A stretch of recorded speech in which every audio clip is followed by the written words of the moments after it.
Good morning, everybody. Good morning. Welcome back to Ribbon Candy Hooking. Let's see who's here. Having a bit of a struggle with the camera.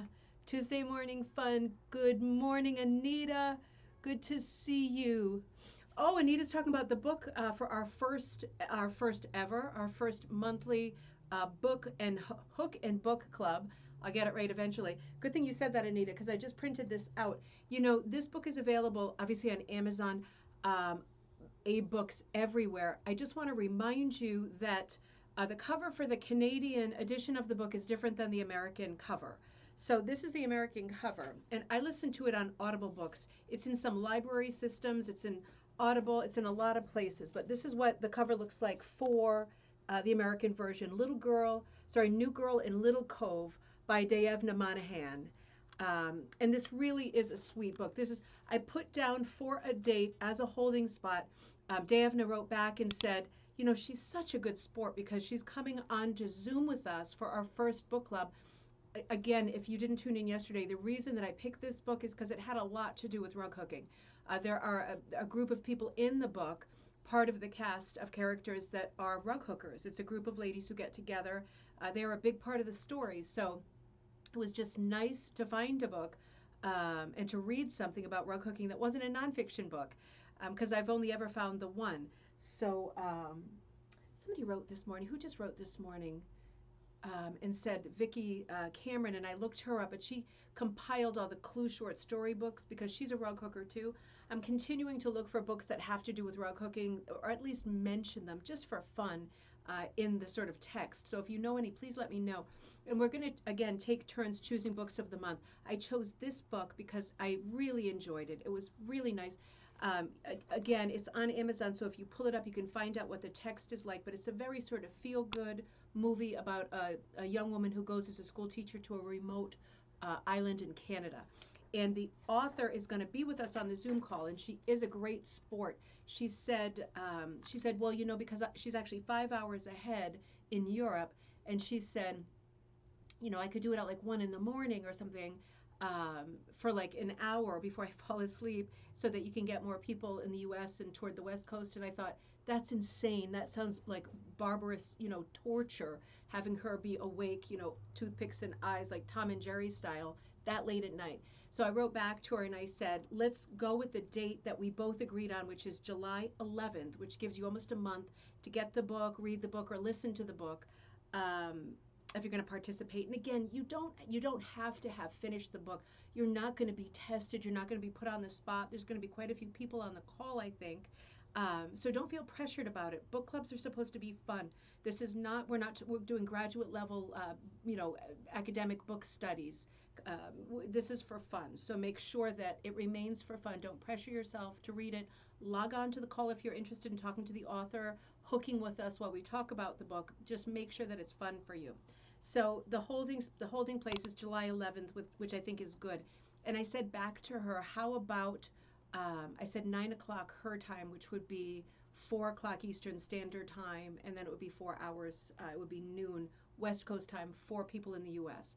So we'll see how that goes. But why don't you, for the moment, hold July 11th if you are going to participate via Zoom in the first Hook and Book Club meeting. And again, hit me with your ideas for future book titles because I would love that too. It's going to be a Zoom call, so as soon as I nail it down with Daevna, I struggle with that Irish name, I'll give you the exact time. But again, placeholder is July 11th, 4 o'clock Eastern Standard Time.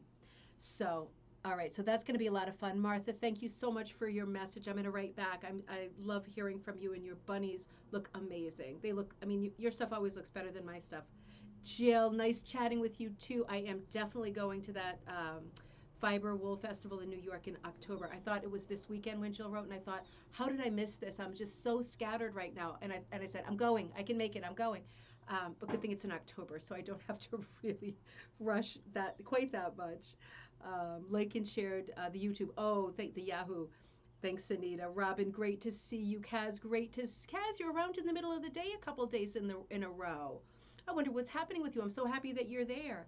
Teddy is on. Hey, baby. Okay, his school is starting up again. Last week of school for the kids. He's online. He likes to check out Mama. Unfortunately, one of the worst things that happened while we were away on vacation, Teddy is very, very, very into his TikTok account. I don't know if you know what that is. I learned with him. And they make short videos. He makes short videos about his characters that he likes in his video games and characters he's made up and plush things that I'm not allowed to call toys, but that, he collects. And this was a good part of his day. And without being in school and having that social element, of mixing and mingling, this was a big part of his day was, having this group of people that he talked with on TikTok. Well, like all good things, it was going really well, I thought, as a confidence builder. One day his TikTok was shut off and we got a message from China saying, because that's where TikTok is based, you can't actually speak to anyone, that they just shut down his entire account because he did something wrong, but they didn't tell us what. And since he's just a little boy and he never says bad words or does anything wrong in his TikToks, it must be a misunderstanding. But you can't get in touch. And he had like almost 1,000 followers and friends on there that he talked to multiple times a day. So it just broke my heart that something that stupid would happen. I love our world of rug hooking because I feel like it's personal, and so much of the rest of the world is impersonal, is maddeningly impersonal. Just try calling PayPal or TikTok, or it's just the way life is right now. You have to fight against it a little bit because it's a crazy making dynamic. Beverly, good to see you. Linda, good to see you. Oh, let's see. I'm just scrolling down. Lots of buddies on this morning. My mom is over at the event at the Hillstead. I was going to try to zip over there this morning before coffee time, and it's just been a little bit too intense with orders and catching up to do that this morning. Crystal, good morning. Good to see you. Kirsten, great to see you. Tad, good to see you. We have to reconnect. I dropped the ball for so long. Sue's, great to see you, and saying hi to Teddy. Thank you so much. Joan, great to see you. Oh, I'm so glad all the buddies are on. Oh, so cute. Just checking Teddy stuff, making sure we're not talking about video games here. Oh, it's summer for you. You're a teacher. It's already summer. That's fantastic. That's how it should be. I mean, really, when I think about the way these kids this year, I'm not going to start, but the way these kids this year didn't get one single snow day, all these beautiful, typical Collier and Ives snow days that we could have been outside sledding, and they were loaded with classes just because of the format of this year. Not one single snow day, and they're still in school in the middle of June, and they will return to school the third week of August. I just don't remember that growing up. I remember it starting, the first week of June we were off, and we never went back to school before September. It was wild and free, eternal, days stretching out before you as a kid. It just seems like such a grind and such a hamster wheel these days. It just makes me feel sick. Martha, M.E. Shelley. I remember from last time. Okay. Chrissy, good morning, everybody. Barbara, good morning, everybody. So I told you about the book. What else? I wanted to tell you a couple other things. Had a little brainstorm just now. I lost my main prop. Did I? No, it's right here. I had a little brainstorm just now. I want to share with you just in terms of like putting patterns together and techniques. I was going back and forth this morning with salt air yarns. Yeah, salt air, salt water, salt air, salt water. God, why am I blanking out on this? The Cape Cod shop salt air in Dennis, Route 6A on Cape Cod, where I'm going to be teaching rug hooking and punch needle class in July, and then another date in August. I've been going back and forth with her this morning, and she was saying I gave her two designs. One of them was this month's turtle design, the Zentangle, and she loved that for punching. And I sent her a second design, Robin's Prim carousel horse, as like a one that we could work up the background a bit, freestyle. But she seemed to want two sort of nautical ideas, and I thought, I'm not really in a place to design right now. I'm catching up on orders. But then I thought I was going to be working on a present for my brother-in-law, my sister's husband, who's German. They live here in New Haven. Um, and I was thinking, this is a middle of the night crazy thought. I was thinking about things that he would like and ways to surprise him because he's been wanting me to make for the hearth, like the open hole, not obviously while the fire's going, but to keep drafts out, like a big square rug to cover that hole. They have a beautiful old Victorian house with a real stately mantelpiece. So I was thinking, what can I do that would be for a man, not too slanted, because my sister lives there too, but that would suit their room, which is pretty arts and crafts style, very, very antiques driven. What could I do for him that would work like that? And then I thought, drinking a beer, which I sort of am right now. It's already like far into the day for me. And I thought, when we were on the Cape, he loved this beer it's a local Cape beer called Devil's Purse. And if you don't know what a devil's purse is, and I didn't know until I looked it up, it's a kind of a seaweed, but it's actually like an egg sac that I don't remember what kinds of fish would lay is the wrong word, but the eggs are born in this little sack and it washes up and it looks super creepy because it's like black. It looks like this. And it looks just like this. It's kind of a ravioli with weird wrapping tentacle type ends on the four corners, like a little pouch. It's a curious looking thing, and they're big. They're like this when they wash up. They have a bunch of eggs in them. So, it's the empty sack that washes up. So I thought, that's a devil's purse. He loves devil purse beer. What if I got him like a bunch, like a not crate, but whatever the big boxes are of the Devil's Purse beer. And what if I made him a very geometric hooked rug for that open hearth space with the Devil's Purse as the main motif? So for the last few minutes, I couldn't spend a lot of time on it. I only had a few minutes while I was eating. I was sketching different Devil's Purse type geometrics, thinking about those Helen Albee designs, those Native American inspired designs, thinking that those are fairly neutral, gender neutral. And I ended up coming up, I traced over and over and over. You know my technique if you do my design classes. I always work on gridded paper just to get the idea down. And then I use about 100 pieces of tracing paper, tracing over my work, tracing it again, going, no, that doesn't connect, that doesn't look right. I'm going to shift this up, I'm going to shift this down, I'm going to make this wider. Doing all that with tracing paper. It's a great way to design. It's super easy, and you can keep fooling until you get your thing. You can't tell these are two different colors. I only had two colors of Sharpie, black, blue, and teal. The blue and teal are too close. But this is going to be the working design that I'm gonna do. I'm real happy with this, with the Devil's Purse in black, and then the split colors. It's hard to tell, but I'll show you as I work it because he doesn't watch the show. I'll show you as I work it, blues, grays, and then the black for the Devil's Purse shape. It's almost looking like a Tiffany design at this moment. I'm real happy with it.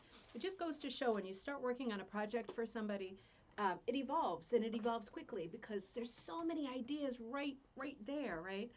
So I'm real happy about that. I'll let you know how that goes. It's gonna be a lot of fun to work that. So, all right. So, today I was thinking about the Cape and all of the nice things I got. I got so many nice things, and I got so many nice books. Jesus. I'll send you something in December for sure. I'm getting ready for December, and I mentioned yesterday I want to do like I don't want to say Christmas in July, although that is an expression because I don't want to alienate or make people feel bad who do not celebrate Christmas. I want to celebrate everything together. I want to celebrate this season, but I am thinking about December already, and I am thinking about the holidays already. I am the kind of person, I like to work on something while it's happening. I like to hook for Halloween in the week of Halloween leading up to it when I'm feeling it, when I'm feeling festive. I'm not a good one for hooking 6 months ahead so that the project's done by the time the holiday comes. That's not my natural way of working. But because of this business, I've got to work out forward a little bit more because I know not everybody works like me, cramming the night before style of working. It's like from the school days. But yeah, I'm gonna be projecting forward and putting out some winter themed and holiday designs in July. So that'll be fun. I'll be thinking about your birthday too, Suze. And for those of you that are also working on Jean in our Facebook group, Rug Hooking and Punch Needle Club, this exchange that she did with the 6-inch squares, I think we're closed for now for this date coming up in August. We're exchanging six-inch squares with each other.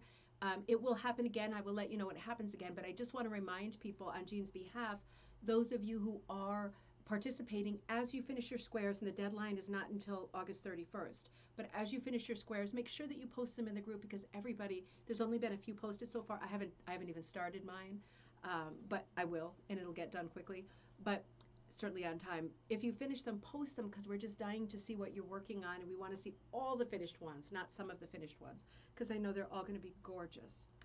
So I was thinking about all the nice books and things I got, and I am pouring through them and finding such great information. I'm going to have a great episode on Friday night for our cocktail night, and lots of great future episodes with the things that I found. But one of the things that I found a lot of while I was on the Cape were old magazines. I always look at old magazines because um, number one, they're interesting, they're cozy, they have charm, they have that huge historical interest for me, someone who likes looking back, making connections, and you often find hooked rugs in them, particularly mid-century magazines. So I have hundreds of mid-century magazines that I've gotten in eBay lots over the years. Most of them don't have anything to do with hooked rugs, but once in a oh, you just started yours, Kirsten.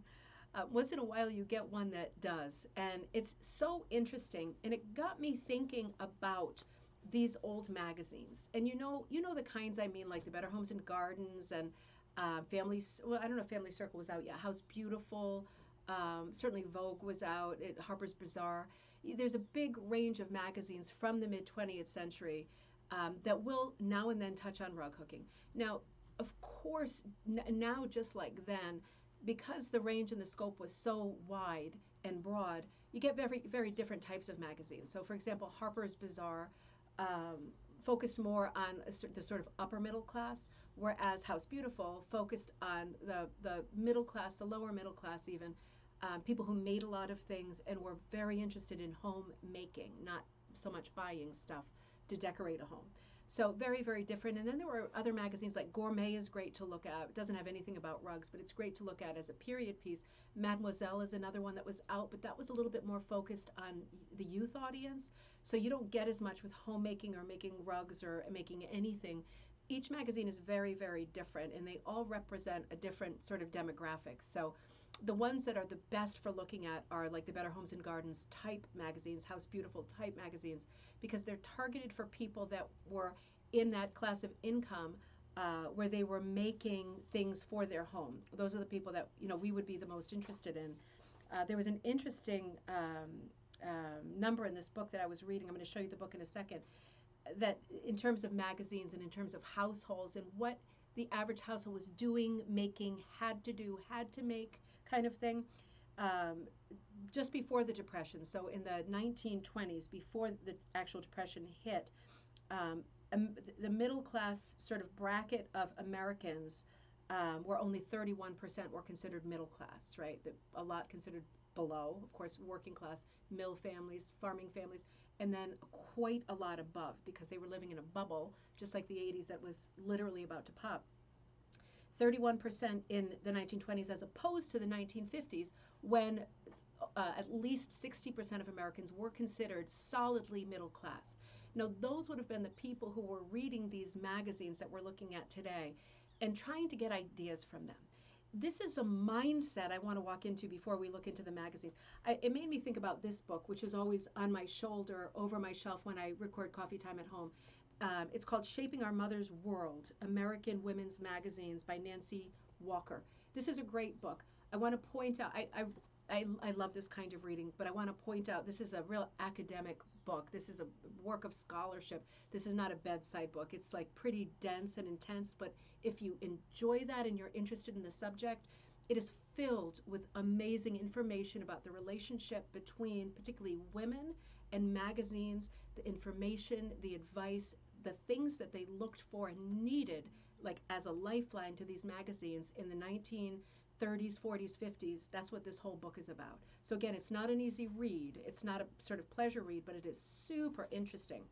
It's worth pointing out the only picture in this book is this one. It's of the author, who's a little girl in this picture. Let me see if I can bring in focus.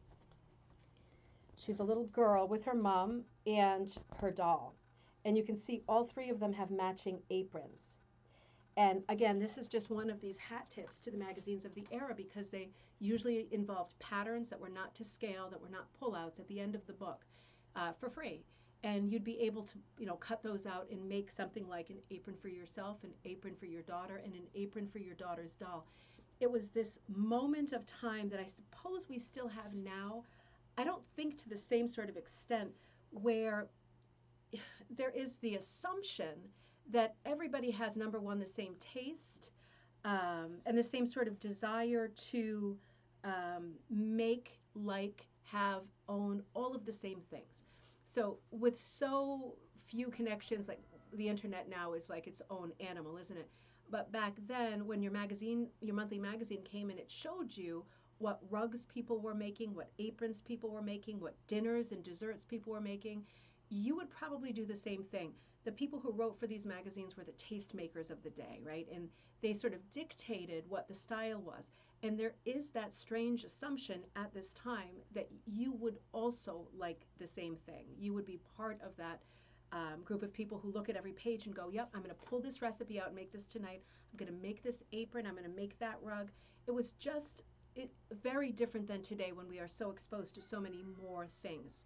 So a little bit more narrow, treating everybody in a manner that they're pretty much taste is interchangeable and universal. So that's a very different approach than we would have today. We have so much more variety and so much more choice.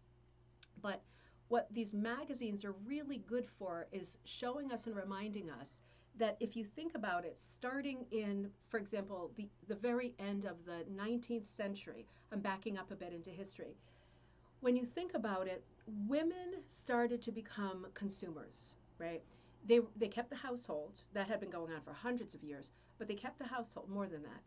But they also became consumers. And the reason that women became consumers and that men weren't buying everything was because it was women who were making the things that they needed to buy. For example, historically, women would make clothing, you would make food products, you would make soap, and it would be the woman thus who would be the shopper for those things. You want food, you want clothing, you want soap. You're going to send the woman of the house out, not the man of the house out, because she makes those things already and she knows what to buy. She knows what's good.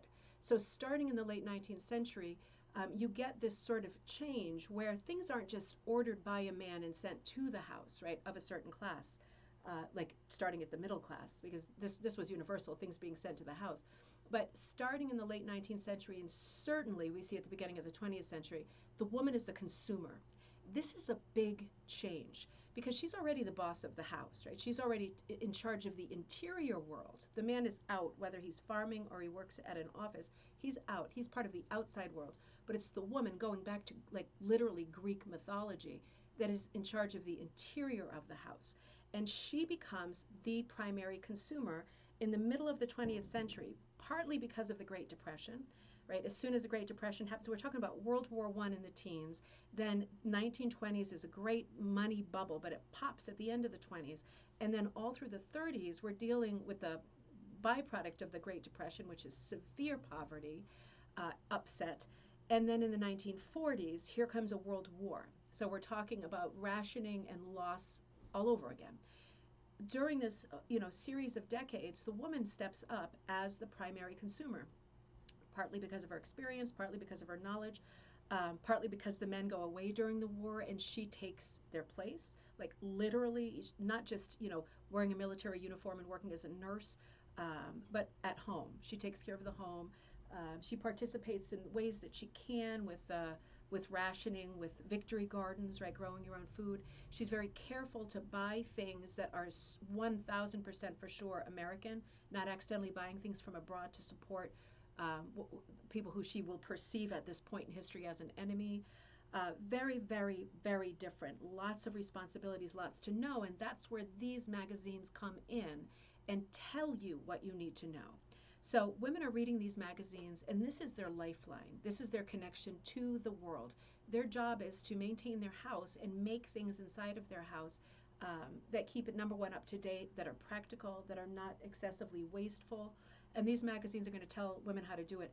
It's not a coincidence, I don't think, that the comic strip Wonder Woman came out in 1941, because already we have seen by 1941 women just stepping up in an extraordinary, heroic way to take the place of what men had been doing. I mean, just extraordinary. The whole moment in history, this book is a lot about that moment. But again, I'm still walking into our subject. But these magazines are also so curious when you look at them page by page, because in some of them, this book is making one example. You see it in almost every magazine. On one page, they'll give you sort of now crazy advice, like what can we do to boost our income? And the Dear Abby equivalent will say something like, well, why don't you and your husband make some meat pies and sell them at the local airplane hangar or whatever club? That's a good way to make income. But then literally on the facing page, there'll be blueprints to a house that includes like a maid's wing and quarters. So lots of mixed messages, lots of conflicts. Even though these magazines cater to a specific sort of demographic in terms of class and economy, they're all over the place, and it makes them interesting. It makes them a moving target, but it makes them interesting to look through. So, what was I going to say? Magazines, yep, the whole universal thing, the collective consciousness. I was making notes as I went.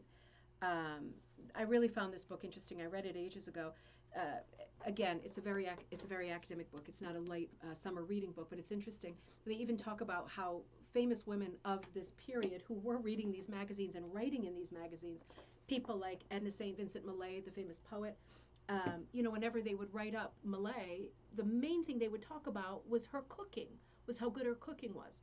Not how good her writing was or how important her writing was, but how good her cooking was. It's just the way these magazines operated at this time. They were appealing to women who they thought were in some way, forgive me, but empty vessels, just filling them with as much information as possible in the form of tips and advice.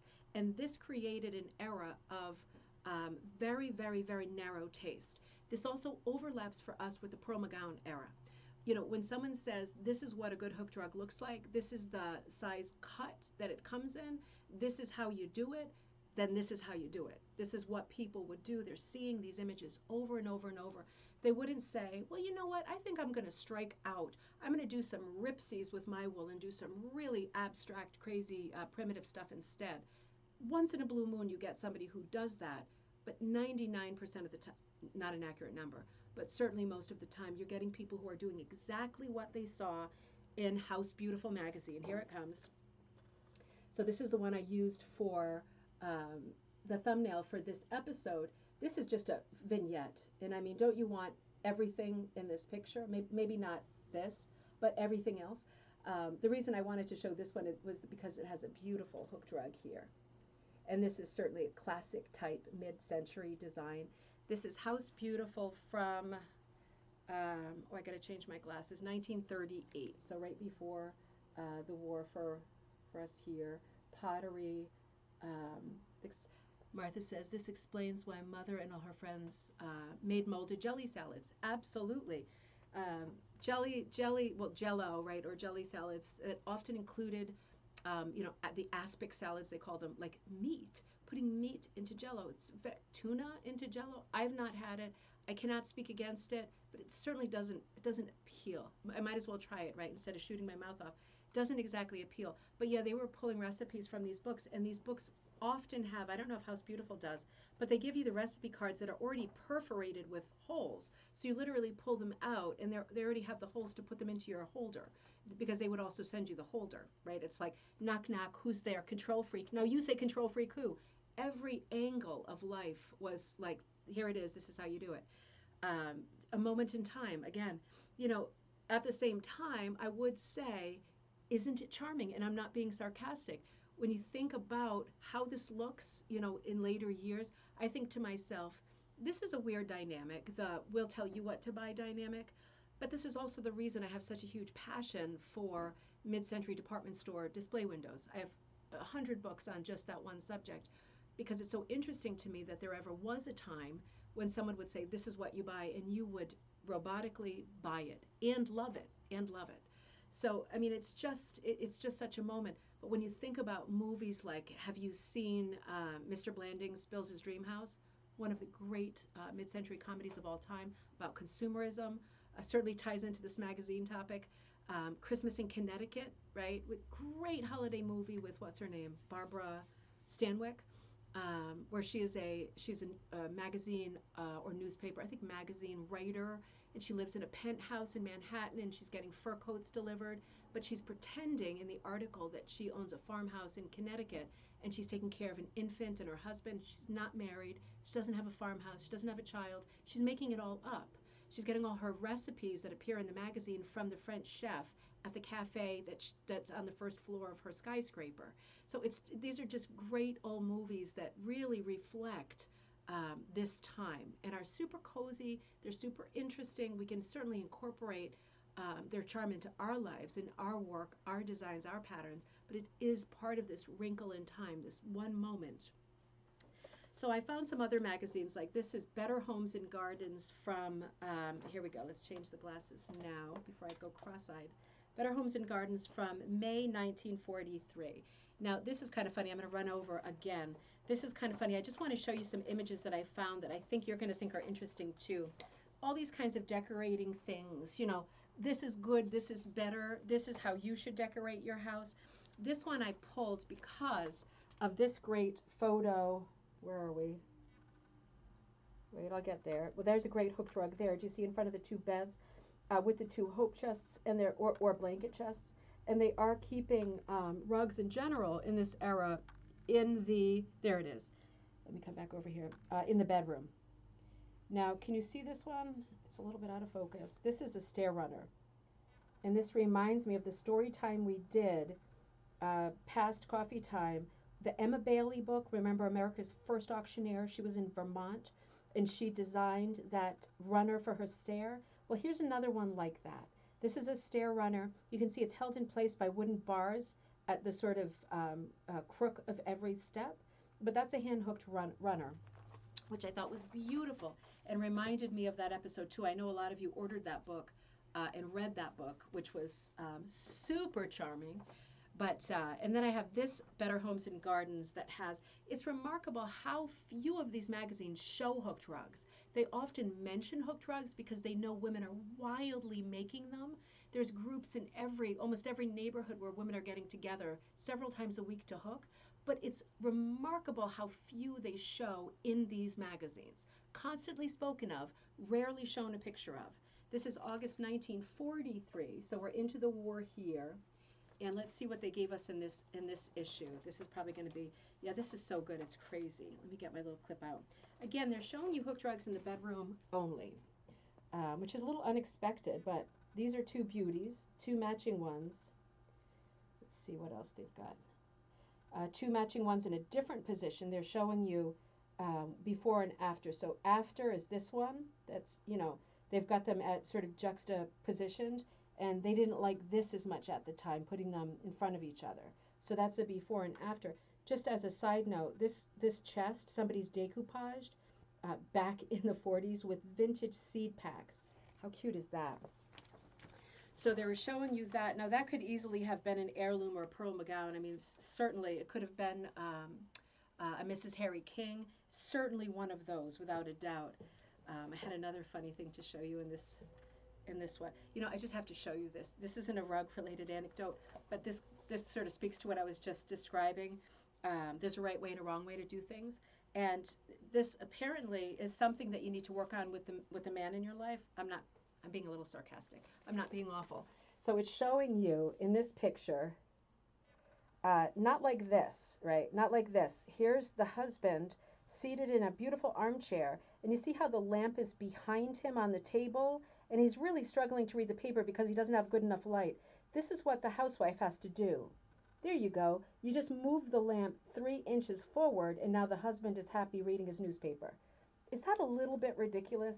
I mean, maybe it's just because so much time has gone by, but it's like, this is the right way, this is the wrong way. You have now moved the lamp 3 inches, and now the husband is well happy.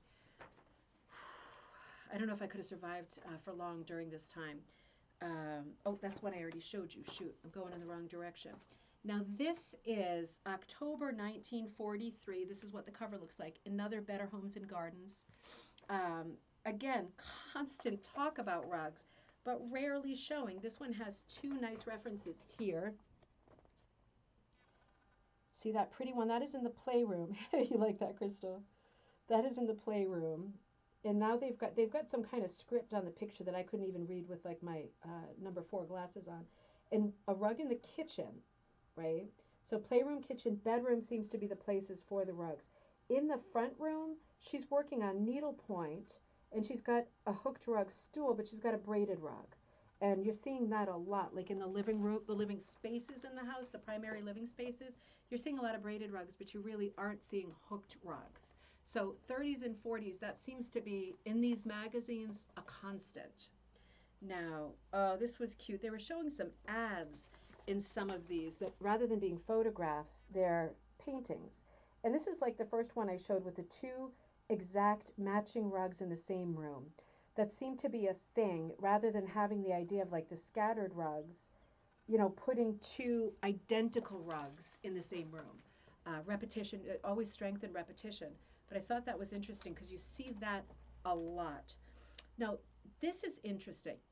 This bears more research. The works Olson Factory works rug magic where you send your materials. So again, this is 1943. This is square in the middle of the war that'll end in 1945. Square in the middle. Maybe you cannot afford to buy a rug. Maybe you don't have the skills or the time to make a rug. Maybe you are working as, the single person at the household while the husband is away. Maybe you're working, and the best thing that you can do is send your scraps to have them make you a rug. But this ad is real specific, this one here, about how you go about sending your scraps for them to make you a hooked rug.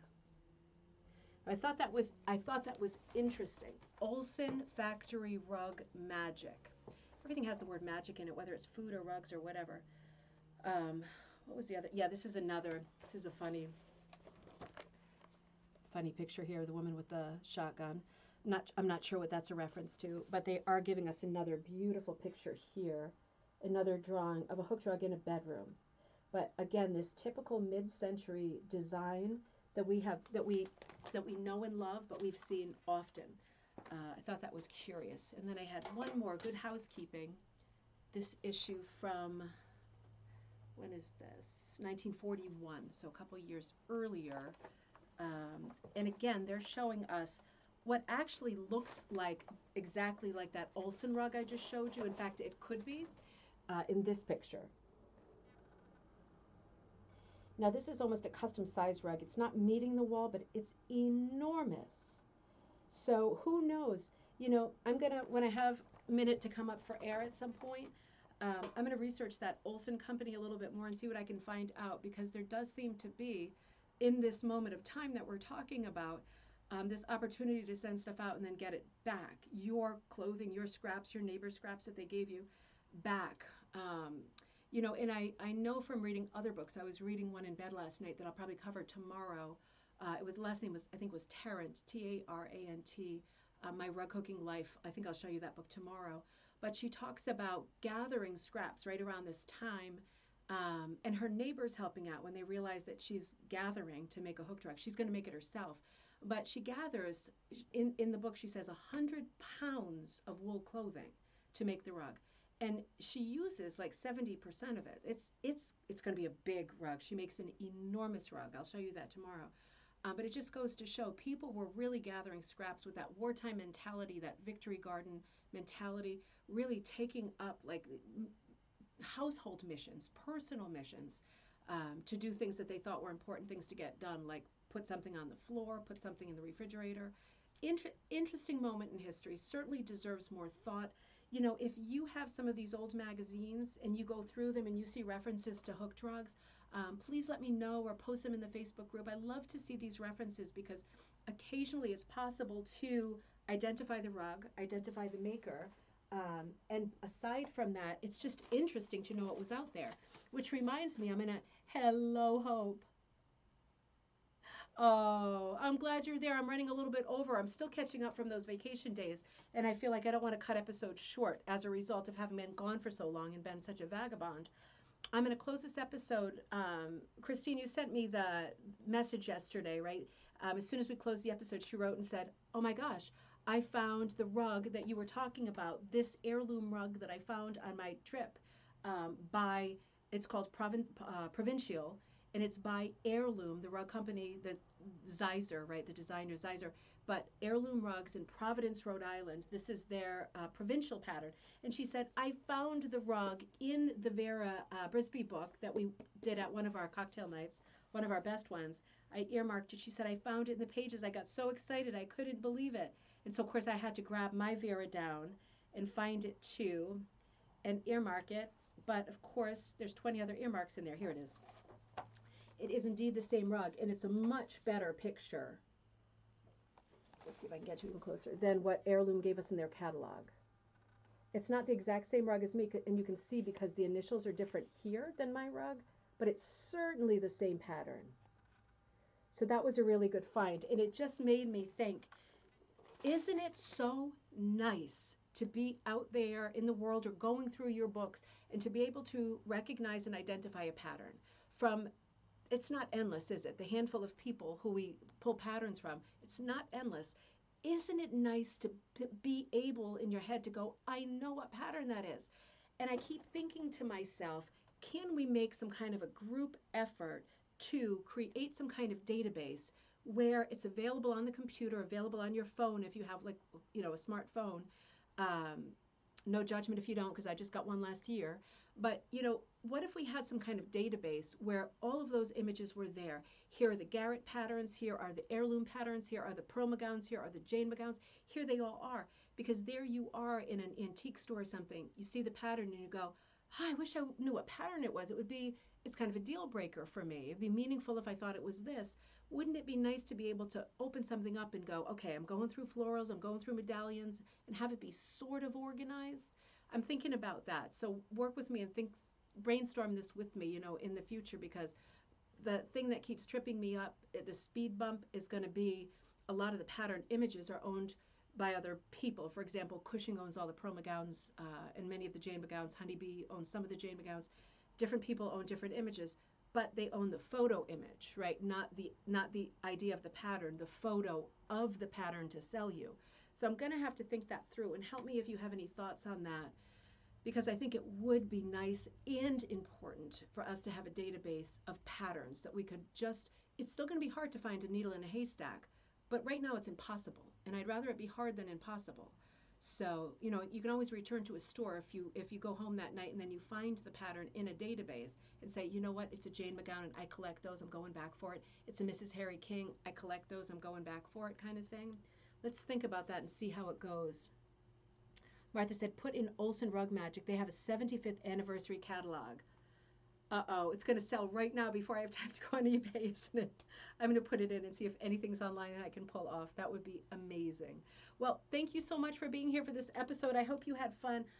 I continue here and there, Harvard Square, whenever I can, to look through these old magazines, because they they make connections, they make you think of things, they make you realize things. They're not just inspiration, they're filled with information that we can use in our lives. We do a historic craft. We do a craft that's been touched on through the ages.